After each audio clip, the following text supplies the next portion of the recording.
पाकिस्तान के field marshal Asim Munir ने हिंदुस्तान के खिलाफ गज़वाए हिंद का ऐलान कर दिया है। और यह खुलासा किसी और ने नहीं बल्कि जैश-ए-मोहम्मद के एक टॉप कमांडर ने कैमरे पर किया है। पाकिस्तान के कब्जे वाले कश्मीर के रावलकोट में एक रैली में जैश के आतंकी मसूद इलियास कश्मीरी ने कहा कि आसिम मुनीर ने गज़वाए हिंद का ऑर्डर दिया है। जैश के इस आतंकवादी ने यह भी कबूल किया कि मुनीर ने लश्कर और जैश को अपना जिहाद जारी रखने का हुक्म दिया है। लेकिन दूसरी तरफ हिंदुस्तान ने भी मुनीर, मसूद, हाफिज इन सब की कब्र खोदने का इंतजाम कर लिया है। इंडियन एयरफोर्स बहुत जल्द फ्रांस के साथ स्कैल्प मिसाइल की डील करने वाली है। भारतीय वायुसेना अपने राफेल फाइटर जेट से इस स्कैल्प मिसाइल की टेस्टिंग ऑपरेशन सिंदूर के दौरान मुरीदकी और बहावलपुर में कर चुकी है। और अब आतंकवादियों की कब्र खोदने वाली इस मिसाइल की नई खेप बहुत जल्द भारत पहुंचेगी। इस खबर ने पूरे पाकिस्तान में हड़कंप कैसे मचाया, आपको दिखाते हैं एक रिपोर्ट में। मुनीर की खोपड़ी उड़ाने का इंतजाम हो गया है। हाफिज सईद, मसूद अजहर का भेजा उड़ाने का भी बंदोबस्त कर लिया गया है। अब आप सोचेंगे कि मोदी ने आखिरकार ऐसा क्या इंतजाम किया है कि ना मुनीर की खोपड़ी बचेगी, ना हाफिज और मसूद का भेजा ही बच पाएगा। मुनीर, हाफिज, मसूद की खोपड़ी उड़ाने वाली इस मिसाइल का नाम है स्कैल्प, जिसकी बड़ी खेप भारत आने वाली है। और जानते हैं स्कैल्प को हिंदी में क्या कहते हैं?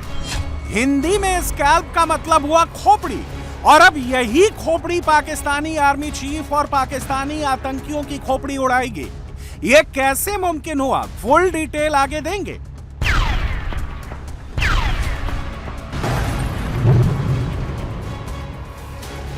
पहले यह समझिए कि क्यों होगा, क्योंकि आसिम मुनीर के एक सीक्रेट प्लान पर बहुत बड़ा खुलासा हुआ है।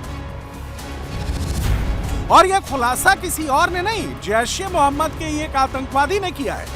यह आतंकवादी कौन है, इसका नाम क्या है, यह जानने से पहले कुछ तस्वीरें देखिए। सिर्फ जैश के इस आतंकी पर फोकस मत कीजिए, इसके दाईं तरफ हथियारबंद आतंकी को नोट कीजिए। नीचे सामने की ओर हाथों में धारदार तलवार लिए खड़े दो नकाबपोश आतंकियों को और कोने में नकाब पहने आतंकियों को नोट कीजिए। अब इसी वीडियो का फ्रेम नंबर 2 देखिए। घोड़े पर सवार जैश के दो आतंकी सामने कुर्सी लगाए बैठे हैं और दुकानों की छत पर खड़े सैकड़ों आतंकी।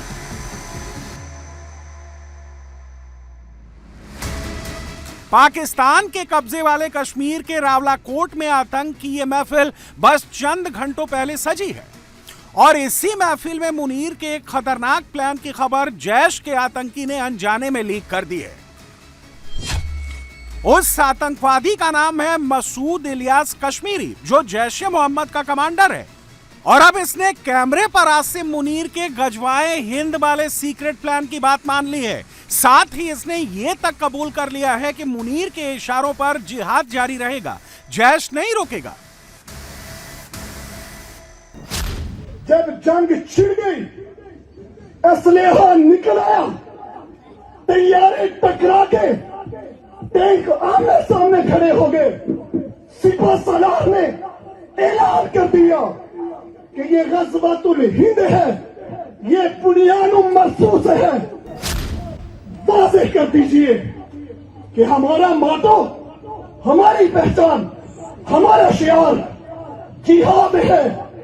रियासत साथ थी तब भी जिहाद, रियासत मुखालिफ थी तब भी जिहाद। यहां तक कि इंशाअल्लाह गज़वातुल हिंद पूरे तौर पे बर्पा होगा और इंशाअल्लाह इत्तेहादी फौजों की तरह इंशाअल्लाह मोदी की जकड़ कर लाएंगे इंशाअल्लाह। मुनीर हिंदुस्तान के खिलाफ गज़वाए हिंद का ऐलान कर चुका है, जंग छेड़ चुका है। और इस जंग को मुनीर अपने प्रॉक्सीज यानी लश्कर और जैश के खूंखार आतंकवादियों के दम पर आगे बढ़ाना चाहता है। और उसका सबूत इस वक्त आपकी टीवी स्क्रीन पर है। पहले जैश के इस वीडियो को फ्रेम बाय फ्रेम समझिए। सबसे दाईं ओर वाली पहली रो में दिख रहे एक आतंकी के हाथ में भाला, बीच वाली रो में दिख रहे हैं आतंकियों के हाथ में तलवार। केसरिया से मन जोगी हुआ रे, दिल झूमे देखो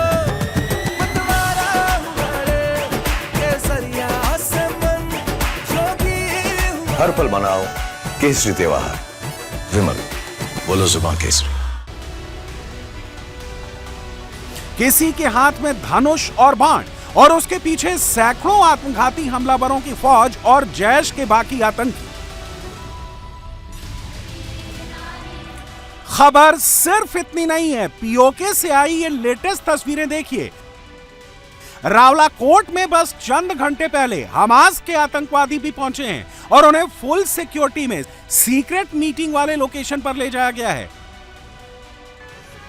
पीओके के रावलाकोट में कई किलोमीटर लंबा काफिला दिखा है, जिसमें जैश और हमास के आतंकी साथ नजर आए हैं। तो क्या आसिम मुनीर, लश्कर, जैश और हमास को साथ लाकर एक मंच पर बिठाकर गजवाए हिंद वाले प्लान पर काम कर रहा है?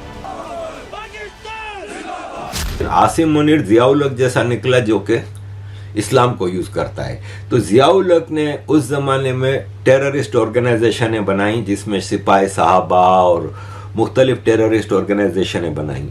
आपको ये भी मैं बता दूं कि जो कश्मीर में टेररिज्म की बुनियाद रखी गई थी वो जियाउल हक के दौर में रखी गई थी। प्रॉक्सी वार जियाउल हक पैसे कमाने के चक्कर में पाकिस्तान में छोड़ के गया, जो आज तक हम जान नहीं छुड़ा सके।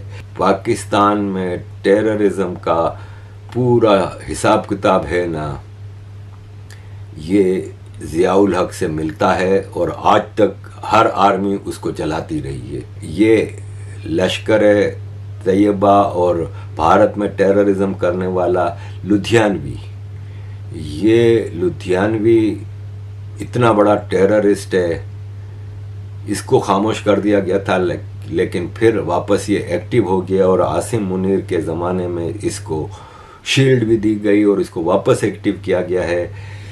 मुख्तलिफ टेररिस्ट हैं, दाऊद इब्राहिम सबसे बड़ा टेररिस्ट। पिछले 4 दिनों में पीओके के मुजफ्फराबाद से लेकर रावलाकोट तक और रावलपिंडी से लेकर इस्लामाबाद तक जो डेवलपमेंट्स हुई हैं, वो कुछ ऐसे ही सिग्नल दे रही हैं। मुनीर एक बड़े स्केल पर टेरर वॉर की शुरुआत करना चाहता है। जिहाद जारी रखो का ऑर्डर वो पहले ही जैश और लश्कर को दे चुका है और अब जिहादी तंजीमें बच्चों को भी रिक्रूट करने लगी हैं। तस्वीरें आपके सामने हैं। इतना ही नहीं, पाकिस्तान के भीतर बस चंद दिनों पहले 36 घंटे का आतंक का एक क्रैश कोर्स भी कराया गया है। यह क्रैश कोर्स पाकिस्तान की 3 प्रमुख यूनिवर्सिटी के भीतर कराया गया है। इस्लामाबाद में the institute of strategic studies, Sindh agriculture university और फैसलाबाद की university of agriculture and social studies में यह क्रैश कोर्स कराया गया है। इन सभी सेंटर्स में पाकिस्तान ने सेना के अधिकारियों से लेकर ISI और लश्कर तैयबा से लेकर जैश ए मोहम्मद तक सबके आतंकियों को बुलाया गया था। पाकिस्तान में हो रही एक हलचल की minute to minute detail Hindustan की खुफिया एजेंसियों के पास आ रही है। इस बीच आतंकियों की खोपड़ी उड़ाने का इंतजाम भी हो चुका है। मुनीर का भेजा फ्राई करने का सामान भी बहुत जल्द आने वाला है और उस डेडली वेपन का नाम है स्कैल्प मिसाइल। ये वही स्कैल्प मिसाइल है जिसे इंडियन एयरफोर्स ने ऑपरेशन सिंदूर में इस्तेमाल किया था और राफेल से स्कैल्प मिसाइल दाग के पाकिस्तान के मुरीद के और बहावलपुर में आतंकी ठिकानों पर प्रिसीजन स्ट्राइक की थी।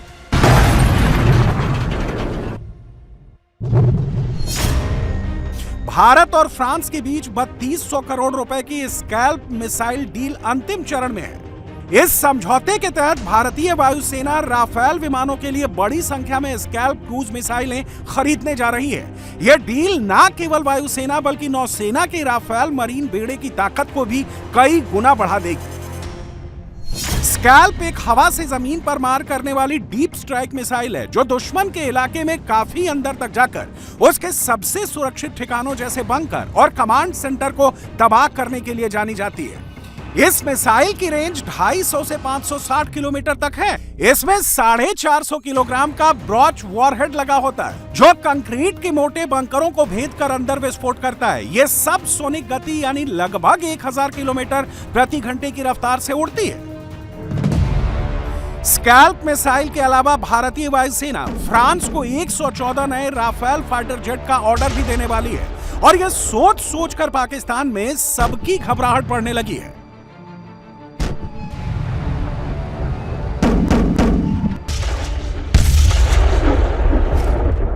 इंडिया जो है वो बड़ा एक्टिवली सोच रहा है, प्लान कर रहा है कि वो 114 राफेल लेगा इंडियन एयरफोर्स के लिए। कहा जाता है कि this is going to be the largest potential defence deal recently, ये जो सालों में कोई ये 41 अरब डॉलर की डील है। और डेवलपमेंट ये है कि फ्रेंच प्रेसिडेंट एमैनुअल मैक्रोन जो हैं, ही इज विजिटिंग इंडिया। जनवरी के अंदर इसी साल इस डील को क्लियर कर दिया था, ये जो 114 की है।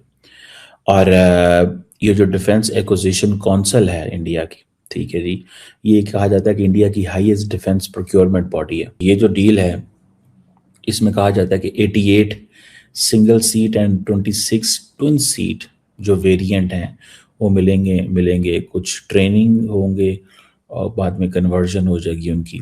सो 80% जो है वो इंडिया में बिल्ड किया जाएगा। अगर ये सारी मैन्युफैक्चरिंग यहाँ होगी तो उसका ये एक एडवांटेज ये है कि जो आईईएफ है, इंडियन एयरफोर्स जो है, it will have a control over technology. One thing, Indian air force will be able to integrate जो इंडिजिनस वेपन्स हैं एंड सिस्टम्स हैं वो इसके साथ। इंडिया के पास 36 और ऑलरेडी हैं जो डिलीवर हो गए थे, और इंडियन नेवी जो है उसने भी कुछ 26 राफेल मेरीन जो हैं वो ऑर्डर किए हुए हैं, उनके भी 7.5 अरब डॉलर है। और ये INS विक्रांत के ऊपर ऑपरेट करना चाहते हैं। पाकिस्तान की बड़ी नज़र है INS विक्रांत के ऊपर। इंडियन एयरफोर्स के पास में रहा केसरिया से मन जोगी हुआ रे, दिल झूमे देखो मतवारा हुआ रे। केसरिया से मन जोगी हुआ। हर पल मनाओ केसरी त्योहार, विमल बोलो जुबान केसरी। पहले टोटल जो है ना वो 150 राफेल होगा, 150। आप यहीं से अंदाज़ा लगा लें। और इंडियन एयरफोर्स और नेवी का मिला लेंगे तो 176 राफेल जेट्स इनके पास होंगे। जो चीज़ मुझे नज़र आ रही है वो ये है कि इंडिया ये समझता है कि हमें अपनी जो लॉन्ग टर्म जो अप्रोच है ना वो करने की ज़रूरत है। लॉन्ग टर्म अप्रोच क्या है कि लार्ज स्केल पे डिफेंस एक्विजिशन कर लें, लार्ज स्केल पे डिफेंस एक्विजिशन कर लें, ठीक है ना जी, लार्ज स्केल पे डिफेंस एक्विजिशन कर लें। वो जिसे कहते हैं ना कॉन्फिडेंस चाहिए, फोर्सेस को भी पता हो यार ये हमारा जो है ना वो हमारे पीछे हुकूमत खड़ी है, हमारे पास पैसा है, हम ये कर सकते हैं वो कर सकते हैं। मुनीर आतंकवादियों के दम पर भारत को लहूलुहान करने का प्लान बना रहा है। पीओके से लेकर पाकिस्तान में जगह जगह आतंकियों की रैलियां करवा रहा है। लेकिन मुनीर और उसके पाले हुए आतंकियों को रत्ती भर भी अंदाजा नहीं है कि आने वाले दिनों में हिंदुस्तान क्या करने जा रहा है। नरेंद्र मोदी ने कुछ घंटों पहले मलेशिया दौरे पर इसका एक हिंट पहले ही दे दिया है। हिंदुस्तान आतंक से कैसे डील करेगा, आतंक के खिलाफ भारत क्या क्या करेगा, मोदी ने यह भी क्लियर कर दिया है।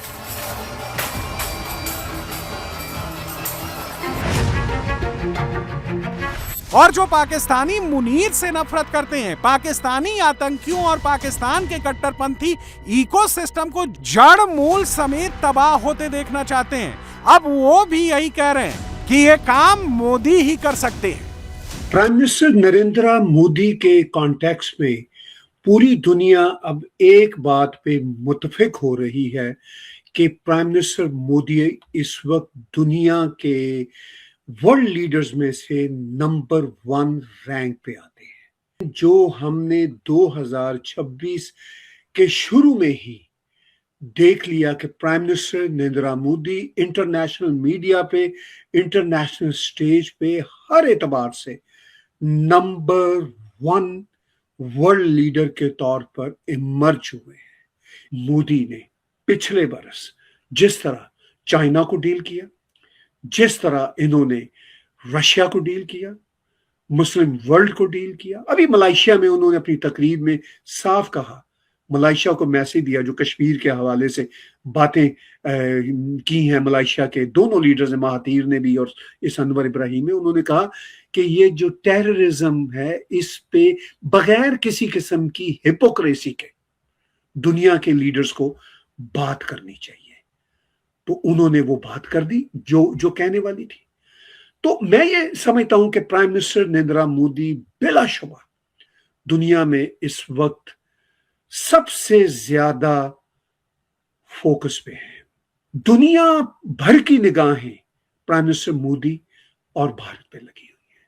बहुत सिंपल मैथ है। एब्सोल्युटली इस वक्त नंबर 1 लीडर के तौर पे दुनिया भर में देखे जा रहे हैं। दुनिया भर ना सिर्फ प्राइम मिनिस्टर मोदी पे बल्कि भारत पे अपनी निगाहें गड़ी हुई है। जब से वो पावर में है हमेशा दुनिया की फोकस का वो रहे, एक तरह से टारगेट भी रहे और फोकस में भी रहे। लेकिन अब वो टारगेट से भी ज्यादा, फोकस से भी ज्यादा एक रियलिटी के तौर पर नंबर 1 लीडर के तौर पर इमर्ज हो चुके हैं। मुनीर से ना बलोचिस्तान संभल रहा है ना इस्लामाबाद। बलोचिस्तान में हर रोज पाकिस्तानी फौजियों के परखच्चे उड़ रहे हैं। पाकिस्तानी फौजी डर के मारे बीएलए के कब्जे वाले इलाकों में जाने से बच रहे हैं।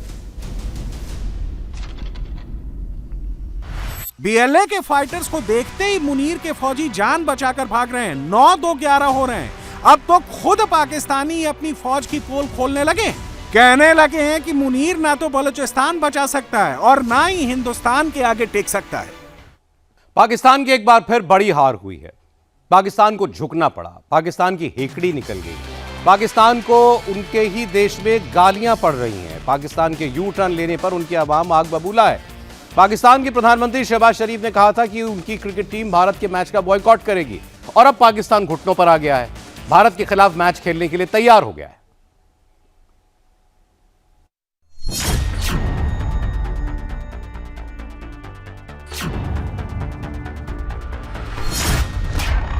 पाकिस्तान ने भारत के सामने सरेंडर कर दिया।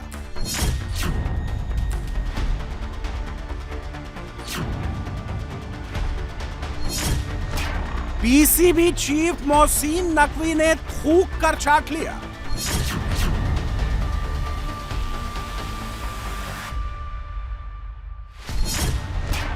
पैसों के आगे पीसीबी बिक गया। लाहौर में आईसीसी के साथ मीटिंग के बाद पाकिस्तान में एक ही स्यापा चल रहा है। पाकिस्तान ने सरेंडर कर दिया, पाकिस्तान ने थूक कर चाट लिया, कटोरिस्तान फिर बिक गया। यह बात खुद पाकिस्तानी डंके की चोट पर कह रहे हैं, पीसीबी को चिल्ला चिल्ला कर सुना रहे हैं। चाट लिया जी पाकिस्तान ने थूक के, और थूक के चाटना शायद हमारी आदत बन चुकी हुई है, हमें शर्म भी नहीं आती। पाकिस्तान घुटनों के बल आ गया है और यू टर्न चाहता है, किसी तरह वो वापस आना चाहता है इस T20 वर्ल्ड कप में या इंडिया के साथ मैच में। तो वो सब किया क्यों, और अगर यही करना था? पता ये चला है कि पाकिस्तान ने अग्री कर लिया है, पीसीबी ने अग्री कर लिया है। केसरिया से मन जोगी हुआ रे, दिल झूमे देखो मतवारा हुआ रे। केसरिया से मन जोगी हुआ। हर पल मनाओ केसरी त्योहार। विमल, बोलो जुबान केसरी। इंडिया के साथ मैच खेलने के लिए यू टर्न ले लिया गया है कि Pakistani cricket team Indian cricket team से मैच खेलेगी। ये खबर आ रही है सामने। पाकिस्तान ने 7 दिन 168 घंटे और 10,080 मिनट बाद यू टर्न ले लिया है। पाकिस्तान के तेवर ढीले पड़ गए, उसे जमीनी हकीकत पता चल गई। इंडिया का मैच बॉयकॉट करने की उसकी औकात नहीं है। पाकिस्तान इंडिया के साथ 15 फरवरी को मैच खेलेगा, लेकिन इधर पाकिस्तान क्रिकेट बोर्ड कमाई के चक्कर में शुरू हुआ है। इसके अलावा कोई जो है वो सीन नहीं है। इंडिया के साथ तो खेलने के लिए तरस रहे हैं। क्यों हार जाएंगे, क्या वजह है? जब वर्ल्ड कप की बारी आती है तो पाकिस्तान हार जाता है। सर ये तो बुज़दिली हुई, हार के डर से मैदान छोड़ के हम भाग जाए, ये क्या बात हुई? पीसीबी से मैं एक सवाल पूछूंगा, अगर हमने एंड पे यही करना था तो हम ये जो पिछले 1-1.5-2 हफ्ते से तमाशा बना के अपनी इंटरनेशनल लेवल पे जो बेइज्जती करवा रहे हैं, हम क्यों करवा रहे हैं? 7 दिन तक पाकिस्तान तमाम क्रिकेट बोर्डों से सपोर्ट मांगता रहा। चीन, बांग्लादेश को छोड़कर उसे किसी ने घास नहीं डाली। सऊदी अरब, यूएई, ओमान जैसे बिरादर मुल्कों ने भी उसे आड़े हाथों लिया। PCB chief Mohsin Naqvi boycott के ड्रामे को 14 फरवरी तक खींचना चाहते थे। आईसीसी के डिप्टी उस्मान ख्वाजा ने नकवी को फौरन बॉयकॉट का ड्रामा खत्म करने के लिए कहा, वरना बहुत सख्त एक्शन की धमकी दी। चीमा साहब, ये क्या हो रहा है? पहले पार पे बायकॉट करो। इंडिया वाले सही कहते थे कि ये लोग नहीं करेंगे बायकॉट, ये ड्रामा कर रहे हैं। ड्रामा किया, खत्म हो गया 7 दिन बाद ही। यकम को ड्रामा किया, आज 8 तारीख है, ड्रामा ही खत्म हो गया। मैं सोच रहा था 14 तारीख तक चलेगा चीमा साहब। अब 15 फरवरी को कोलंबो में भारत पाकिस्तान की टक्कर होगी, यह तय हो चुका है। भारत का नाम सुनकर पाकिस्तान की टांगें कांपने लगी हैं। पाकिस्तान को एक और हार का डर अभी से सताने लगा है। टीम इंडिया क्या करेगी? टीम इंडिया करैक्टर दिखाएगी। इसको कहते हैं कप्तान। जब आले दुआले के बैट्समैन आउट होते हैं ना इर्द गिर्द के, तो टांगे कांपती हैं आगा जी जैसे बैट्समैनों की, कप्तानों की। लेकिन सूर्या कुमार यादव, तू सिर्फ हिंदुस्तान की शान ही नहीं, मैं भी एक लोंडा हूं पाकिस्तान का, जो तेरा यूएसए डोनाल्ड ट्रंप से डरते थे, आज यूएसए इंडिया में आए, वो ऐसे डरेंगे कि सूर्य कुमार यादव। पाकिस्तान अपने पहले मैच में बी ग्रेड नीदरलैंड से हारते हारते बचा। 19वें ओवर तक नीदरलैंड की टीम जीत रही थी। आखिरी ओवर में अगर नीदरलैंड ने गलती नहीं की होती तो पाकिस्तान का बाजा पहले ही मैच में बजना तय था। पाकिस्तान की छोरियां भी टीम इंडिया को 60 और पाकिस्तान को 40 नंबर दे रही हैं। पाकिस्तानी गर्ल्स के दिल में अभिषेक शर्मा छाए हुए हैं, जो बड़े बड़े धुरंधर गेंदबाजों के छक्के छुड़ा देते हैं।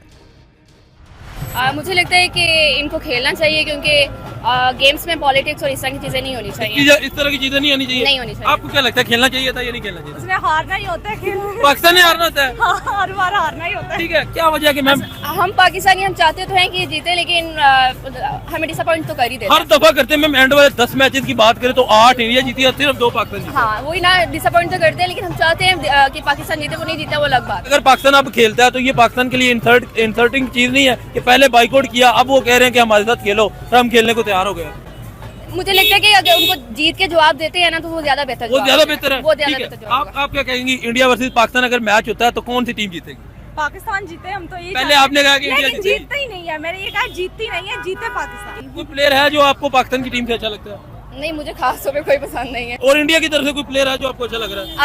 अभिषेक शर्मा। इंडिया की टीम में से आपको कौन सा प्लेयर अच्छा लगता है? अभिषेक शर्मा। लास्ट क्वेश्चन आपसे, अगर 100 टोटल परसेंटेज है, पाकिस्तान को कितनी, इंडिया को कितनी परसेंटेज देते हैं? परसेंटेज कितनी देंगे, इंडिया को कितनी, पाकिस्तान को कितनी? 100 में से दे दें। आई थिंक 60 दूंगी इंडिया को और 40। मतलब क्लियर फेवरेट इंडिया है। आप क्या समझती हैं? मेरे पे से पाकिस्तान को मतलब अपनी तरह से हम 100 देते हैं, बट क्योंकि वो खेलते हैं ऐसे, तो हम उसमें से हम 60 या 70 दे सकते हैं। और जो इंडिया है वो 89। मतलब इंडिया की टीम स्ट्रांग है आप दोनों के ओपिनियन के मुताबिक? क्योंकि वो लास्ट पे जो भी ट्रॉफीज वगैरह होती है वही लेके जाते हैं। T20 वर्ल्ड कप में भारत पाकिस्तान के बीच 8 मैच खेले गए हैं। भारत ने 7 बार पाकिस्तान को बुरी तरह से रौंद दिया है। पाकिस्तान सिर्फ 1 बार जीत पाया है। कोलंबो में पाकिस्तान ने 13 इंटरनेशनल T20 मैच खेले हैं, 9 जीते और 4 हारे हैं। पाकिस्तानी आवाम को लगता है कि कोलंबो में पाकिस्तान उलटफेर कर देगा। पाकिस्तान का मैच होता है, ये एक प्रेशर वाला मैच होता है डेफिनेटली, और ये इंडिया वालों के प्रेशर उतना होता है, पाकिस्तान वालों पे भी उतना ही होता है। ज्यादा प्रेशर आपको क्या लगता है किस साइड पे?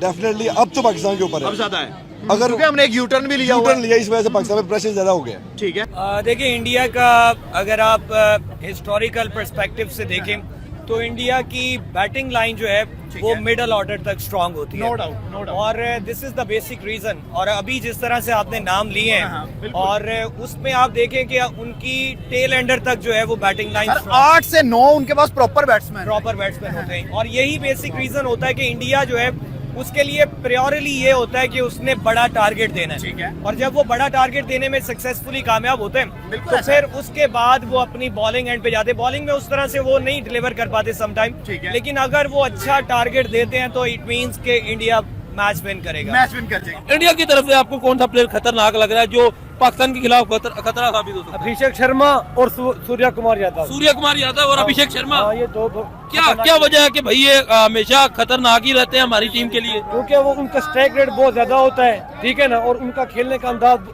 बाकियों से डिफरेंट है, ठीक है। बॉलर में से कौन सा बॉलर अच्छा? बॉलर में से एक तो वरुण चक्रवर्ती और बुमराह, जसप्रीत बुमराह। हाँ, बुमराह। अगर पाकिस्तान के साथ मैच होता है तो कितने % इंडिया के पास चांस है और कितने % पाकिस्तान की? मेरे ख्याल में 50-50% चांस। 50-50 है। लगता नहीं है कि इंडिया का चांसेस थोड़े से ज्यादा है क्योंकि एंड वाली गेम वो जीते? ज्यादा नहीं है, क्योंकि वो कोलंबो में आएंगे, पाकिस्तान कोलंबो में मौजूद होगा। बिल्कुल मौजूद होगा। हाँ, पाकिस्तान को ये बहुत बड़ा मौका है इंडिया को हराने का। इंडिया के पास अगर अब भी हम हार जाते हैं फिर हमारा क्या होगा? फिर तो अल्लाह ही वारिस है। अल्लाह ही वारिस है।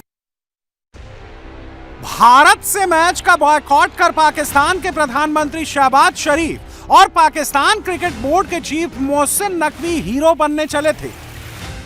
2 फरवरी को शहबाज शरीफ ने कहा था कि यह फैसला बहुत सोच समझ कर लिया है।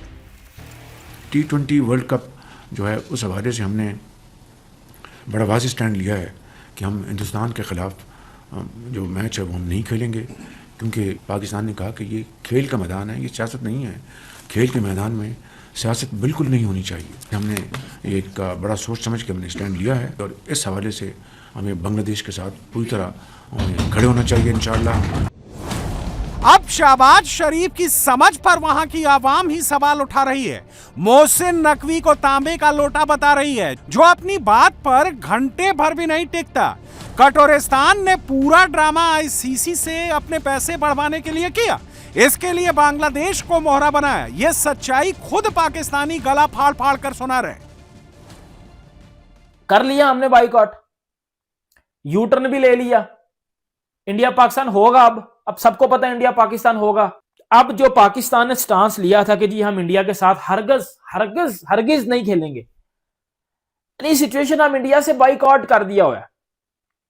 अब जो पाकिस्तान एग्री हो गया, अब जो पाकिस्तान ने यू टर्न ले लिया, क्या इसमें हमारी इंटरनेशनल लेवल पे एम्बैरेसमेंट नहीं हुई? मुझे बस जो सेंसिबली लॉजिकली पढ़े लिखे लोग हैं वो मुझे बताइए, क्या हमारी इंटरनेशनल लेवल पे एम्बैरेसमेंट नहीं हुई? अब आईसीसी पाकिस्तान को मनाने आया पाकिस्तान में, यार ये बचकाना बातें होती हैं, ये बचकाना बातें होती हैं, ये बच्चों वाली बातें होती हैं। वो बचपन में पता है, हम स्कूल में जब हमें कोई लड़का छेड़ता तो हम बचपन में क्या कहते थे, तुम बाहर निकलो मैं तुम्हें बाहर जाके बताता हूं।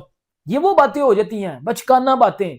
वही हुआ जी यू टर्न, और मान गया जी पीसीबी, और जो कि मानना ही था।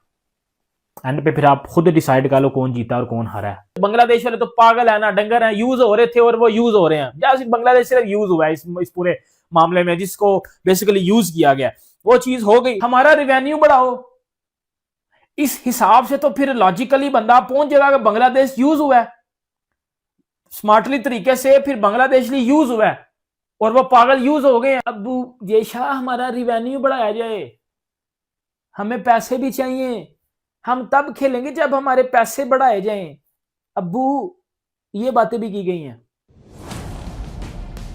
आईसीसी के सामने पैसे का रोना रोने के अलावा पाकिस्तान ने भारत के हाथ नहीं मिलाने को बड़ा मुद्दा बनाने की कोशिश की। दुबई में पिछले टूर्नामेंट में भारतीय टीम ने पाकिस्तान के खिलाड़ियों से हाथ नहीं मिलाया था। इस बार कोलंबो में हैंडशेक होगा या नहीं, ये तो 15 फरवरी को पता चलेगा। पाकिस्तान में इस पर खूब स्यापा मचा है। तालियां। इतना बड़ा यू टर्न अगर आपने लेना था, जो कि हम पहले दिन से आपको कह रहे थे कि आपको लेना पड़ेगा यू टर्न, आपको मैच खेलना पड़ेगा इंडिया की क्रिकेट टीम के साथ, इसके सिवा आपके पास कोई चारा नहीं है, तो फिर आप नाराज हो रहे थे कि हम ये बात क्यों कर रहे हैं।